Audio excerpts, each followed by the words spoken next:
Bridgette Lewis. Oh my God. First of all, I want to thank Peggy for having me here. I think the work that she is doing for the OMG WOW organization, which is a 501c3 nonprofit that will help young girls 18 plus really jumpstart their entrepreneurial journey. And so I'm here to talk about the power of a dream and my entrepreneurial journey, and my story really is an improbable one. Sometimes when I hear it and I look back at videos, I don't even believe like how I got here. So I've been an entrepreneur for the past 15 years. Yes, for the past 15 years I've been an entrepreneur, and so today I hope that you hear something that inspires you, encourages you, motivates you, and uplifts you. How many business owners do we have in the room? Any business owners? Oh, yay. So I hope that you all can take maybe one or two nuggets away that you can just already add to what you currently have in place, and that will lift you even a little bit higher. Most people think that their journeys are linear. Mine was not. Mine was just up and down and everything. So I'm going to talk about the ups, the downs, the good, the bad, the ugly, the peaks, the valleys, and all of the obstacles. How many of you have heard from your family or friends that you do something better than anybody else around you? How many times have you guys heard where you think, right, what do you do better than anybody else around you? What do you do better than anybody else around you? Plan. What do you do? Heal. Entertain, right? And so there's something we all uniquely do better than anyone else around us, right? And most people dismiss that. That's your gift. And so with that being said, as a little girl, I would always get in trouble, and I would have notes sent home from the teacher say, Bridgette is talking in class. She's always talking in class, right? And my teacher kept on telling me to be quiet. And after a while, my voice became muted. But not for long, right? But not for long. And the very thing that I would get in trouble for, now people pay me very, very, extremely well to talk, whether I am on the red carpet for the American Music Awards, for the Billboard Awards, for the Grammy Awards, you name it, any red carpet, I've probably been on it somewhere saying something. So to give you guys a little bit about my background and how I came into entrepreneurship, I didn't start that way. I'd actually worked in corporate America for over 25 years, and I never fit in. I know I'm at 25, right? I'll take it, thank you, right? So I never fit in. I always felt like I was out of place. I was always that girl that was helping everybody else get a leg up, get their promotion, but I was never the one getting the promotion. And so I knew that there was more for me. I just didn't know how to get to the more. But here's the thing that I believe in. I believe in speaking and declaring and saying things. I also believe in writing things down, because what's written is real. And before I started my business, before I started writing books, before I launched my national and international award-winning magazine, I literally saw it in my mind. And when I think about the word image, the real definition for the word image is, it's just a picture or concept. It's in your mind. And I'm thinking, okay, God, how did I get it from here to over there, right? And so back in 2016, it was early morning in the wee hours, and I get a frantic telephone call from my sister. And she said my mom was being rushed to emergency. And I couldn't imagine what was going on, because I just talked to my mom the night before. She sounded fine, maybe a little bit tired. So I'm in a whole nother city. And I asked my sister, I said, which hospital do you think they're going to take mom to? And we figured it out, and it was like during rush hour. I jump on the freeway, and the freeway is packed. I'm like, my God, I've got to get to my mom. I get to the hospital, and my mom is unconscious, and she's hooked up to everything. And my mind is trying to process what I'm looking at. It doesn't make sense to my mind, right? So I remember having a conversation with the doctor, Dr. Yadigar. It was as if it was yesterday. And I said, Dr. Yadigar, I said, what's going on with my mom? She sounded fine. I'm like, and she has no color. She's unconscious. Like, it doesn't make sense, right? So he says, well, we're gonna do an MRI, and then it will give us a better idea of like what's going on.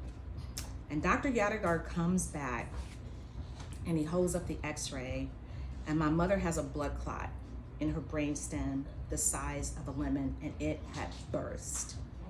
And so he says to me, most people don't survive what has happened to your mom. He says, we don't even know if she'll make it through surgery because we don't know which part of her brain was affected. And I can tell you that my life changed in ways unimaginable. Everything that I thought was important in that moment, it no longer meant anything to me. I had the perfect house. I was driving my E320 Mercedes. I'd saved my money. I had the perfect condo on the beach in Long Beach, but my mom is laying unconscious. So the corporate job didn't mean anything to me. I'm like, you only have one mother. So the doctor says to me, we're gonna have to perform 22 hours of surgery. And I said to him, I looked at him and I said, before you cut my mother's head open, may I pray over your hands? And he looked at me just like, what? And I said, do you understand you're getting ready to cut my mother's head open? I'm a Christian. I said, I have to ask God to guide your hand as a surgeon. I said, I believe that my mom is going to come out of this. How many of you know that he looked at me like I was nuts, right? Like, okay, like, lady, really? Like, this is my specialty, and you think she's gonna come out of it? Every fiber in my being believed that she was gonna come out of it. And I remember before we went into surgery, I got down on my mom's ear and I said, Mama, I said, you can't respond, but I know that you can hear me. I said, I'm here with you, I'm here for you, and we're gonna get through this together. So we're on the other side of 22 hours of surgery. And it wasn't until I went into ICU that I just lost it, because the reality of what had happened, now I'm like looking at my mom. So my mom was in a coma for almost 6 months. For 6 months, she was in a coma. And every single day, I would drive back and forth to the hospital and speak to my mom and pray over her and talk to her and declare. And I'm like, I know she's coming out of it. I know she's coming out of it. And I would have positive words of affirmation playing in her ear. And I remember my job was giving me a really hard time. Miss Bridgette, you're making so much money for our company. You've got to come back to work. I was like, wait, hold up. So I'm like, let me understand this. You want me to come to work? Now I'd taken a medical leave of absence, right? You want me to come back to work? Like, and I have to make all these medical decisions for my mom, right? And so right when they were ready to say, you know, the insurance isn't going to pay for any more, we need to take your mom off of life support, my mom woke up. Now just think if I had told him like, yeah, well, sure, you can just go and just pull the plug. I told him, I said, that's not your choice. So when my mom woke up, she wasn't the same. I wasn't the same. It changed me in ways that I can't even explain. I'm a different person as a result of the experience, right? And so I remember they said, okay, you can take her home now. To do what? Like, I work in corporate America. Like, I don't know what to do with her. I didn't know how to care for her. So we get her home and I'm literally like, I don't know how to take care of her. I don't know how to do any of those things, right? And so it was a very incredibly stressful time, but it was music was my saving grace. Music was my anchor. And Annette, that was why you heard me humming and singing earlier. It was really my solace. And so I remember there was one particular song called Perfect Moments by award-winning guitarist Peter White. And I wanted to go back to that perfect moment before my mom got sick. And so I'm literally sitting in my bedroom. I'm watching my mom's feet move uncontrollably. And a thought popped in my head. I knew it was God, as sure as my name is Bridgette Lewis. I was drinking some coffee. And the words that I wrote on the napkin, I wrote coffee radio, coffee jazz. And I wrote that down because I wanted to figure out what was it about Peter White's song. There was something about the way his song, the melodies, the chord progressions, the way that they just hit me, right? So I'd be driving to the hospital and I'm crying the whole time back and forth as I'm going to see my mom, right? And literally when the idea came, I said, I'm gonna reach out to Peter. I wanna talk to him because I wanna let him know how much his particular music has helped to get me through a difficult time. Peter agrees to interview with me before I know, right? Before podcasting was a thing. I created my podcast, Coffee Talk Jazz, back in 2008 because it's been almost a year since my mom and all that kind of stuff, right? And so the podcast was literally created with just a thought, with just an image. And with the podcast, this was a platform that was created where artists they were unmuted, uncensored. They could really share their backstory of why they wrote the songs that they wrote, why they played the lyrics that they played, why they use the instruments. And I'm telling you, it was an untapped industry. My phones literally were ringing off of the hook. Mail began to pour in. Now, mind you, I'm still at home taking care of my mother. Like, I am a full-time caregiver. My job fired me, so I no longer had a corporate job. My job fired me. I lost everything. They didn't want to pay me unemployment. I lost my home. I took my car back to the Mercedes dealership. Everything I owned, I put it in storage. And the guy that I was even engaged to, he was like, I didn't sign up for this. Like, you're going to take care of your mom. I was like, that's my mother. I'm going to take care of my mom, right? And so he walked out. So life as I knew it, no car, no income, property went into foreclosure, and no job. And now I'm a full-time caregiver. So this was literally how I started as an entrepreneur, where I started building out relationships with artists, one melody, one song at a time, building those old-fashioned relationships and building them through, there wasn't even an Instagram. It was just through Twitter and just through word of mouth. And they began to hear about the platform that I had, and they could not wait to get on to share their story.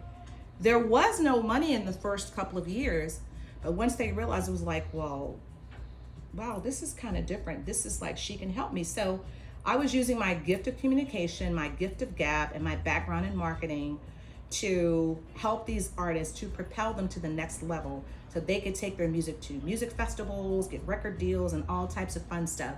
So my company, I'm actually the president and CEO of Coffee Talk Media Los Angeles, where I am a first call interviewer. I am the person that they call if you want me to interview anybody who's everybody, any type of celebrity, entrepreneur. Like, I am the person that they call. And it was literally created in my imagination while I'm at home taking care of my mom. So I took care of her for 10 years. 10 years. And before my mom passed away, she made me make her a promise. She said, promise me that you're gonna write the books, that you're gonna do everything that you said that you're going to do. And so I am a 4-time book author. I've written a book called From Pitfalls to Purpose, because I talk about the pits and everything that I went through. So when people see this, I'm like, you have no idea how I even got to here. Like, are you kidding me, right? And so I want to tell you all, during your entrepreneurial journey, the people who start with you are not necessarily going to be the people they're going to finish with you, because as your company begins to grow and to scale, you're going to need some help. So don't try and be a long ranger. Don't try and do it by yourself. You know, who do you need to, and then she's like, yeah, I get that, right?